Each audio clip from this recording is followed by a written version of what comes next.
खबर पर action. GDA ने बंद सड़क से मलबा हटा दिया है। एबटाबाद से ब्यूरो चीफ शहादत न्यूज नवीद अकरम अब्बासी की रिपोर्ट के मुताबिक बकोट नथिया गली रोड पर गड़क नाला में तुगयानी और होटल का मलबा आने से सर्कल बकोट की ट्रैफिक बंद होने की खबर पर director general Galiyat development authority Shahrukh Khan और उनके अमले ने फौरी एक्शन लिया और मशीनरी भेजकर मुतासरा इलाके को ट्रैफिक के लिए बहाल कर दिया, जिस पर अवाम इलाका बकोट दरवेशाबाद सेरी मोलिया नमल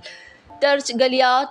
डेवलपमेंट अथॉरिटी के आला हुकाम और मशीन ऑपरेटर अमले को खराज तहसीन पेश करते हैं, जिन्होंने मीडिया की आवाज़ पर आवाम को रिलीफ दिया। अवामी इलाका सर्कल बकोट एबटाबाद के मीडिया के भी शुक्रगुजार है, जिन्होंने गड़क नाला में फंसी ट्रैफिक और मुश्किलात का शिकार मरीजों और मुसाफिरों की आवाज़ बुलंद की।